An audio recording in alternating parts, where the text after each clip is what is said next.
नमस्कार मैत्रिणींनो, कालच्या भागामध्ये आपण बघितलं की कालचा जो व्हिडिओ अपलोड केला होता त्याच्यात नाश्ता काय बनवला, त्यानंतर जेवणाची तयारी हे सगळं रुटीन बघितलं. ह्या भागामध्ये आपण बघणार आहोत की आम्ही स्वयंपाकासाठी काय बनवलं होतं.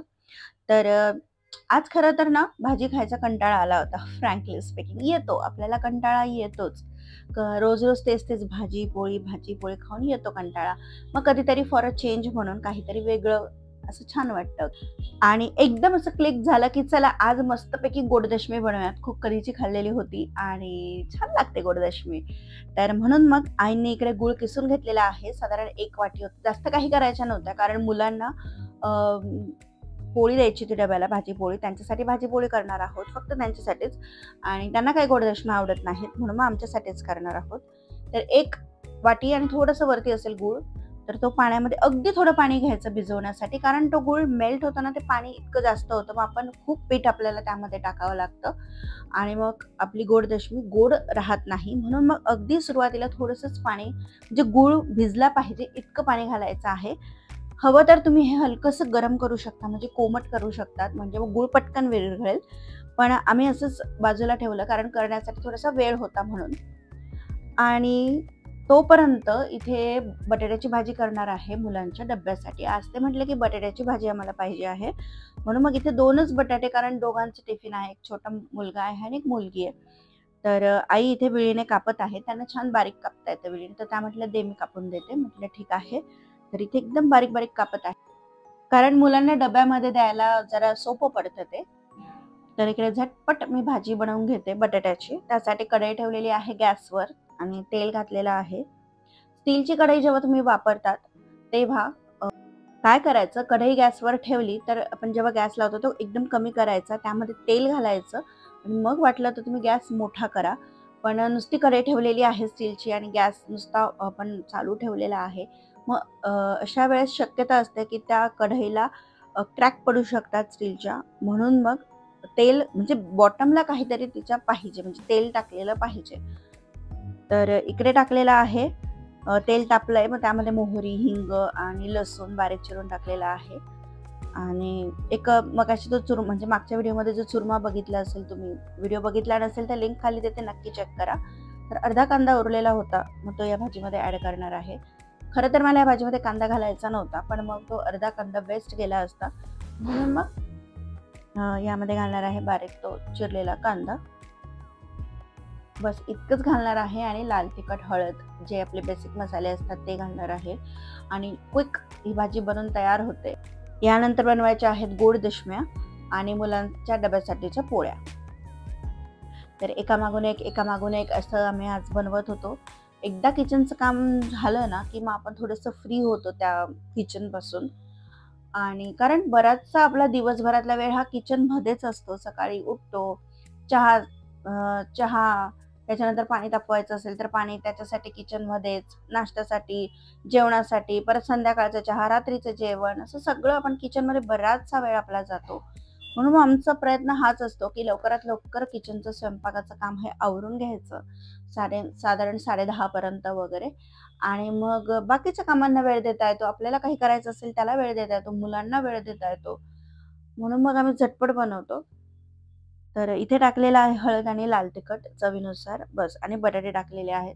बटाटे चिरल्यावर थोडेसे धुवून घेतले होते आणि मग ते यामध्ये मिक्स केले. चवीनुसार घालायचं आहे मीठ आणि वाफेवर छान भाजी शिजू द्यायची. इन केस वाटतंय जळते तर थोडंसं पाणी घालायचं, जास्त पाणी घालायचं नाही, नाहीतर त्या पोळी ना जास्त शिजतात आणि मग चव तशी चांगली लागत नाही. म्हणून वाफेवर मस्त शिजू द्यायची भाजी. आणि मुलांना डब्याला काय द्यायचं ना, खरं तर हा प्रश्नच असतो. आणि आपण एवढा मस्त डबा करतो त्यांच्यासाठी आणि अपेक्षा हीच असते की त्यांनी डबा संपवून आणावा. पण जेव्हा ते येतात स्कूलमधून, तेव्हा बघावं तर अर्धी पोळी उरलेली आहे, एक पोळी उरलेली आहे, म्हणजे त्याने अर्धीच पोळी खाल्लेली आहे, असं बऱ्याच वेळा होतं. बरं, त्यांना आवडतं, म्हणजे डोसा आवडेल, हे आवडेल, ते आपण नेहमीच नाही देऊ शकत डब्याला. भाजी, पोळी हे पाहिजेच, कारण आता यांची दुपारची शाळा आहे. जर दुपारी या गोष्टी नाही दिल्या तर जेवणाची वेळ असते ती. मग परत त्यांना आल्यावर इतकी भूक लागते, म्हणजे इतके क्रँकी होतात आणि जोपर्यंत ते खाल्लेलं त्यांचं डायजेस्ट होत नाही तोपर्यंत ते शांत होत नाहीत. म्हणून प्रयत्न हाच असतो की ते भाजी पोळी डब्याला घेऊन जातील, पण ते उरवून आणतातच. किती पण आपण चांगली करा, बेस्ट करा, तरी सुद्धा. तुमच्याकडे पण असं होतं का? कमेंट करून नक्की सांगा. आणि हां, मग त्यांच्या आवडीचा एखादा दिला ना आपण पदार्थ, तर इतका संपवून सगळा डब्बा संपवून आणतात. पण ते आपण जंक किंवा असं दुसरे काही जास्त नाही देऊ शकत डब्यामध्ये, म्हणून मग जे आहे भाजी-पोळी तीच द्यावी लागते. तर इकडे ते जे गुळाचं पाणी होतं, ते गुळ विरघळला होता म्हणून ते गाळून घेतलं. कारण गुळामध्ये कसं खडे असतात कधी-कधी, आणि त्यामध्ये घातलेले अगदी किंचित मीठ, म्हणजे गोडवा छान लागावा आणि चव यावी. आणि 2 चमचे तेल टाकलेलं आहे, छोटे चमचे. आणि ह्यामध्ये आता जितकं पीठ बसेल तेवढं हळू-हळू मिक्स करत मग पीठ टाकत राहायचं आहे. म्हणजे एकदम जर पीठ टाकलं तर मग गुळाचं पाणी कमी पडेल आणि पीठ जास्त होईल. मग परत साधं पाणी टाकावं लागेल, मग गोडवा कमी होईल. म्हणून असं जसं लागेल तसंच पीठ घ्यायचं आहे आणि ते मिक्स करत जायचं. व्हिडिओमध्ये आई करत आहे त्या पद्धतीने. तर इथे गोळा मळून झालेला आहे. सुरुवातीलाच खूप कडक नाही भिजवायचा, कारण ही गुळाची दशमी आहे. आपण एक 5 मिनिट सुद्धा तिला रेस्ट टाइम दिला तर ते कडक होतं, घट्ट होतं. म्हणून मग जेव्हा गुळाची दशमी म्हणजे गोड दशमी करतो तेव्हा ते पीठ थोडंसं पातळच भिजवायचं आहे. तर आधी मी पोळ्या करून घेते आणि त्यानंतर आई गोड दशम्या करणार आहेत. तर छोट्या परातीमध्ये पटकन 4 पोळ्यांची कणिक भिजवलेली आहे मी, आणि त्या पोळ्या आता मी लाटून घेते.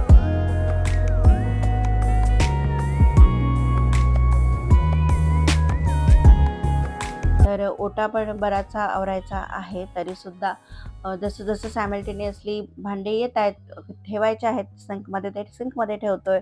म्हणजे ओट्यावर कमी पसारा दिसेल आणि कामं करताना ते सुचतील जरा. तर हा एक पोळपाट मला दाखवायला आवडेल तुम्हाला, की बघा ह्याला असे पाय नाही आहेत, पण असं जाड त्यांनी बॉर्डर केलेली आहे.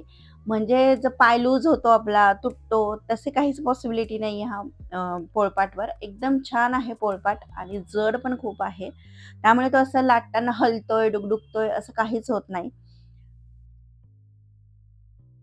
तर इथे अशा प्रकारे गोड दशम्या आई आता लाटून घेत आहे. मी पोळ्या लाटल्या, त्यानंतर ती क्लिप काही घेतली नाही मी. पोळीला जशी पूड करतो त्या पद्धतीने नाही, पण अशी लांबट एक पोळी लाटायची आणि मध्ये तिला असं पकडायचं आणि मग फोल्ड करायची, म्हणजे एकच पूड असं येईल अशी. नाहीतर बऱ्याच वेळा काय होतं ना, ते गोड दशमीचं जे पीठ असतं ते घट्ट होतं आणि आपण ते ट्रायंगलमध्ये जर पूड जशी पोळीला करतो त्याप्रमाणे करायला गेली तर क्रॅक्स पडायची शक्यता असते. म्हणून मग अशा पद्धतीने पूड लाटून घ्यायचं आहे, करायचं आहे गोड दशमीचं. खूप पातळ नाही लाटायची किंवा खूप जाड नाही ठेवायची. व्हिडिओमध्ये आहे त्या पद्धतीने मीडियम थिक अशी पोळी म्हणजे दशमी लाटून घ्यायची आहे. आणि कमी गॅसवर ह्या दशम्या शेकायच्या आहेत, म्हणजे तवा तापू द्यायचा आणि त्यानंतर गॅस मीडियम करायचा आहे आणि मग दोघी साईडने शेकायची आहे. लगेच टाकल्या हलवायची नाही, कारण ती गुळाची असते तर चिटकू शकते कदाचित. म्हणून मग थोडीशी एका साईडने होऊ द्यायची, तोपर्यंत वरच्या साईडने तूप लावायचं आहे. तेल लावा, तूप लावा, पण गोड दशमीला तूप छान लागतं.